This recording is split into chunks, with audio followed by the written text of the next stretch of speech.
하느님 안에 머무는 것이 참으로 중요합니다. 하느님 안에 머물 때 우리는 살 수 있기 때문이죠. 생명을 잃으면 아무리 다른 것을 소유한다고 할지라도 의미가 없죠. 하느님께 주시는 생명은 영원한 생명이요, 이것은 단순히 육체적인 생명뿐이 아니라 영과 마음의 생명입니다. 세상을 살아도 죽지 못해 사는 사람이 있는가 하면 삶을 충분히 만끽하면서 생기 있게 살아가는 사람들이 있어요. 하느님 안에 머무는 사람만이 그것이 가능하다는 것을 우리는 알아야 합니다. 하느님을 알지 못한다면 또 다른 문제겠지만 하느님을 아는 사람은 하느님 안에 머물러야 한다는 거죠. 우리 가끔 그런 이야기 하죠. 하느님을 믿지 않는 사람들, 믿을 수 있는 기회조차 없는 사람들은 그럼 어떻게 합니까? 라고 하는데 그것은 하느님의 섭리에 맡겨야 합니다. 우리도 마찬가지죠. 인생을 살아가면서 아는 것과 모르는 것은 같습니까? 다릅니까? 대답을 큰 소리로 쉬운 것은 하시기 바랍니다. 여러분들이 대답을 하셔야만 저와 일치할 수 있고 우리들의 생각이 깊어지기 때문에 그래요. 저는 여러분들에게 교리적인 설명이나 신학적인 설명만 드리는 것이 아니라 살아있는 신앙을 이야기하기 때문에 서로 호흡을 같이 해야 한다는 거죠. 아무리 좋은 말을 하고 아무리 좋은 말을 들어도 내 것이 아니면 의미가 없기 때문에 그래요. 하느님의 이야기는 우리들의 이야기입니다. 우리 가운데 하느님께서 계신 거죠. 그분은 거룩하신 분이에요. 그러나 우리가 그분 안에 머물 때 우리 또한 거룩한 사람이 된다는 것을 잊지 말아야 합니다. 그래서 생각과 느낌을 하느님께 온전히 맡기고 미사 때는 어린아이처럼 제가 어떤 이야기하면 대답을 큰 소리로 맞는지 틀리는지는 관심 없어요. 그냥 대답하는 자체로 중요하기 때문입니다. 아시겠지요? 네. 대답하실 때는 웃으면서, 안 그러면 승질내는 것 같으니까 웃으면서 대답하시면 됩니다. 제가 하는 이야기를 통해서 여러분들이 삶을 돌아볼 수 있고 생각과 느낌을 하느님께 맡기면서 그것이 바뀔 수 있다면 우리들의 인생이 바뀌기 때문에 그래요. 그래서 잘 들어보시고 잘 대답하시고 잊을 건 잊고 기억할 건 기억하면서 그렇게 미사 안에 머무신다면 여러분들은 이미 하느님 안에 머무는 겁니다.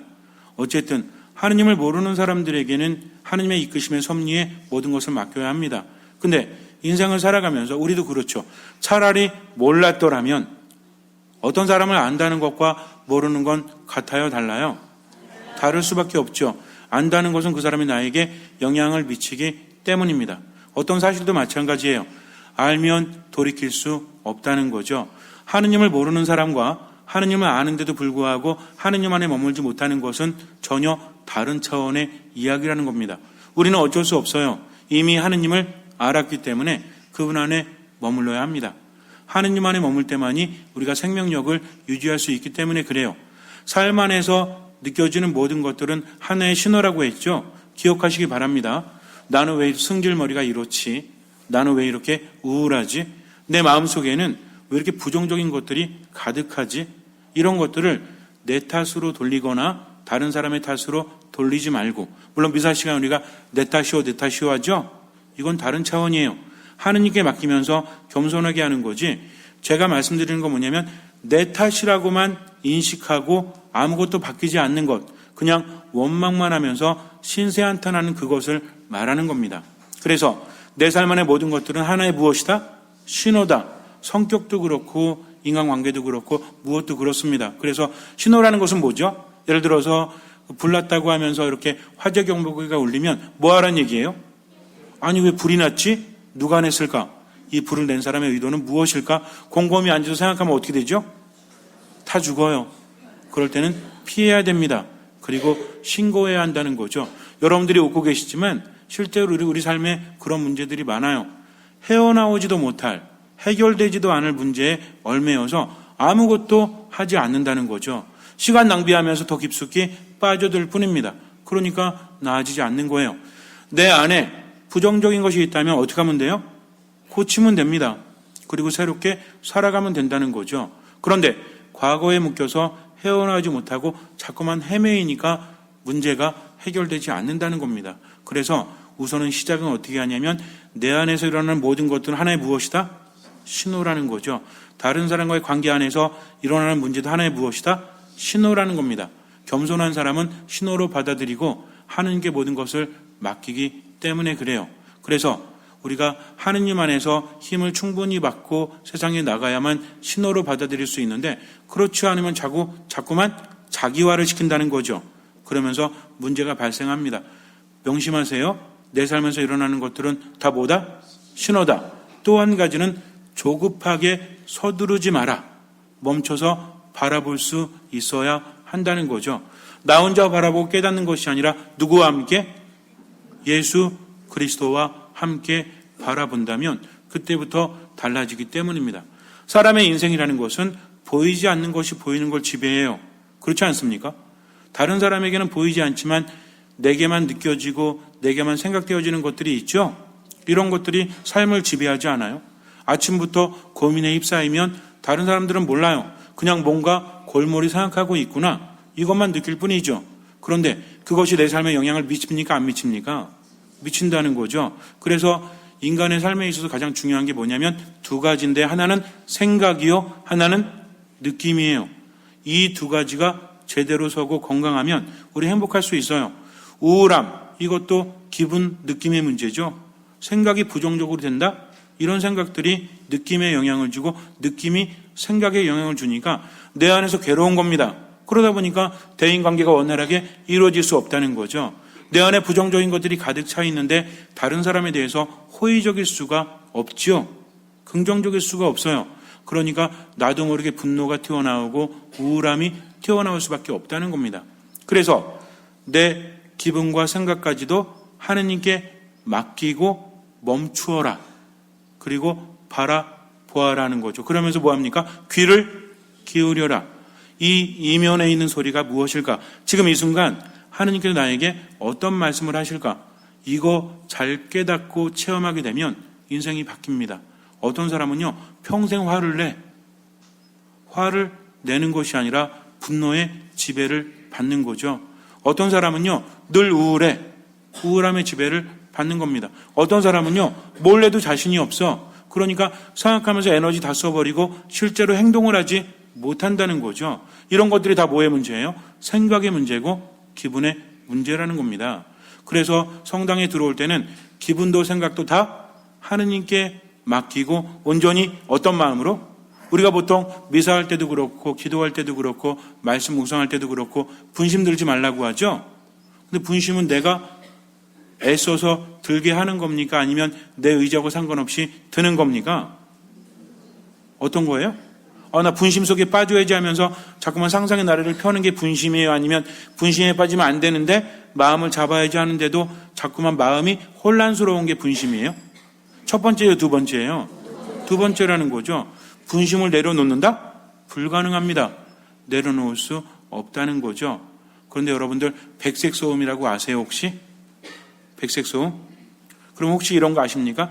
사람들이랑 막 얘기하고 떠들고 있는데 커피숍이나 이런 데서 막 얘기하고 있는데 어느 커피숍에 갔더니 다른 사람들 이야기 때문에 우리 얘기가 안 들려. 근데 어느 커피숍에 갔더니 우리 얘기가 들려요. 그렇다면 이 둘 중에서 음악을 틀어놓은 커피숍은 어디일까요? 첫 번째일까요? 두 번째일까요? 글쎄요, 저는 커피숍에 가본 적이 없어서요. 술집도 마찬가지예요. 어떤 곳이 분명히 사람들이 이야기하고 있으면 서로 이야기하겠죠. 근데 어디서는요, 다른 사람들 이야기가 아니라 나와 함께하는 사람들 이야기가 잘 들려요. 근데 어디서는 안 들립니다. 이 중에서 음악을 틀어놓은 곳이 어디일 확률이 높을까요? 잘 들리는 곳입니까? 안 들리는 곳입니까? 잘 들리는 곳이에요. 참 이상하지 않습니까? 소음과 소음이 부딪혀서 상쇄되어진다는 거죠. 백색 소음이라고 있어요. 주변이 아주 시끄러우면 공부를 하거나 이럴 때 백색 소음을 틀어놓으면 그 소리가 안 들립니다. 마찬가지예요. 주변의 분심에 내가 휘둘릴 수밖에 없다면 내 주의를 끄는 다른 소리가 필요하다는 거죠. 그래서 분심 안 들겠다라고 하지 말고 미사 때나 말씀 묵상할 때나 기도할 때는 귀를 기울인다. 뭐 한다? 귀를 기울인다. 누구한테? 스마트폰에게? 카톡 이런 거? 아니죠. 하느님께서 나에게 어떤 말씀을 하시는지 귀를 기울이고 마음을 기울인다는 겁니다. 그럴 때 우리 마음은 무뎌지지 않는다는 거죠. 화답송에서 시편을 노래했죠. 뭐라고 노래했습니까? 오늘 주님의 목소리에 귀를 기울여라. 너희 마음을 무디게 하지 마라. 즉 주의를 기울이고 귀를 기울이는 그 순간에 우리는 말씀을 듣게 되고 이 말씀이 내 안에서 활동을 한다는 겁니다. 그래서 여러분들 미사 때 말씀 묵상할 때 기도할 때는 한 가지만 기억하세요. 다른 거 하지 말고 귀를 기울여라. 누구에게? 내게 말씀하시는 하느님의 말씀에 귀를 기울인다는 것은 모든 것을 맡긴다는 거죠. 그래서 미사 때도 그렇고요. 기도할 때 말씀 묵상할 때 자꾸만 하느님 안에서 생각하고 또 생각하십시오. 우리 예비자분들도 마찬가지예요. 아직은 성경을 모르지만 말씀을 모르지만 자꾸만 생각하시다 보면 말씀이 내 안에서 활동을 하게 됩니다. 성경은 잘못 접하면 안 돼요. 많은 분들이 자기 의지대로 자기 생각대로 성경을 마음대로 해석하면 안 된다는 거죠. 왜 그럴까요? 성경이라는 것은 한계가 있죠. 성경이 무슨 한계가 있습니까? 하느님의 말씀인데 한계가 있어요. 어떤 한계가 있어요? 시대적인 한계, 또 역사적인 환경적인 한계가 분명히 있다는 거죠. 2000년 전에 당시의 문학 형태로 쓰여진 것이기 때문에 지금의 사고방식으로 이해하면 돼야 한대요. 제가 유튜브에 강론 올리거나 이럴 때 어떤 분들이 이제 답글을 달아주시는데 벌써 한 120개 정도 올라갔더라고요. 근데 얼마 전에 어떤 분이 답글을 달아주셨습니다. 뭐라고 그랬냐면 제가 이제 거기서 어떤 이야기를 했냐면 물고기 153마리 요한복음에 나오는 것에 대해서 설명을 하면서 이것은 당시 어종의 숫자였다. 그러니까 그만큼 풍부하고 많은 물고기가 잡혔다는 것을 의미한다고 설명을 했더니 어떤 분이 친절하게도 신부님 그것은 잘못된 겁니다. 거기에 153마리는 묵주기도의 묵주화를 의미하는데 바로 세 가지 있죠. 빛의 신비 빼고 이거 다 세면 153개가 된대요. 그 저에게 친절히 알려주시더라고요. 제가 밑에 이렇게 달았습니다. 감사한데 예수님 시대에는 묵주가 없었습니다. 성모성도 없었습니다고 말했어요. 여러분들 사제들이 강론할 때 엉뚱한 소리 할 것 같아요. 제가 여러분께 말씀드릴 때 그냥 막말하는 것 같아요. 어떤 분들은 그래요. 입이 술술 열린다고. 그럴 리가 있겠습니까? 이 앞에 서면 등골이 오싹오싹해요. 땀이 줄줄 흐릅니다. 왜? 이미 뱉어진 말은 의미로 여러분에게 다가가기 때문에 쉽게 말할 수 있는 게 아무것도 없다는 거죠. 어떤 인생도 판단할 수 없어요. 제가 잘나서 말씀드리는 것이 아니라 그리스도의 말씀에 힘입어서 여러분에게 말씀드립니다. 그러니까 듣고 또 듣고 생각하고 생각하시기 바랍니다. 아셨죠? 그리고 마음대로 성경 해석하면 돼요? 안 돼요? 안 돼요. 왜? 시대적인 한계 또 여러 가지 환경적인 한계 있기 때문에 문학적인 한계가 있기 때문에 교회에서 공적으로 해설해 드리는 것을 중심으로 더 깊이 들어가세요. 그러다 보면 내 안에서 느껴지는데 문제는 뭐냐면 이거 안 하고 하려고 하니까 사람들이 다 편한 것만 추구하지 않아요. 그냥 가만히 앉아가지고 나는 특별한 사람이니까 하나님께 나에게 특별히 말씀 주시겠지 하면서 성경을 묵상하게 되면 쉬운 길을 선택하게 됩니다. 이러면 성령이 아니라 다른 영이 올 수 있어요. 그래서 문제가 생길 수 있기 때문에 공적인 거 매우 중요합니다. 아시겠죠? 성경은요. 코에 걸면 코걸이, 귀에 걸면 귀걸이가 아니에요. 그러면 어떻게 하실래요? 혹시 몸의 지체가 죄를 지으면 어떻게 하는 게 낫다? 잘라버리는 것이 온몸이 지옥에 가는 것보다 낫다라고 하면 어떻게 하실래요? 잘라야지 뭐. 하나씩? 아니란 얘기예요. 의미가 다르니까 잘 듣고 묵상하다 보면 나머지 성경도 잘 들은 사람들은 제대로 해석할 수 있다는 거죠. 우리에게 정말 필요한 건 무엇입니까? 정말 필요한 것이 무엇인지를 알아야 되는데 귀를 기울이면서 잘 들으시기 바라요.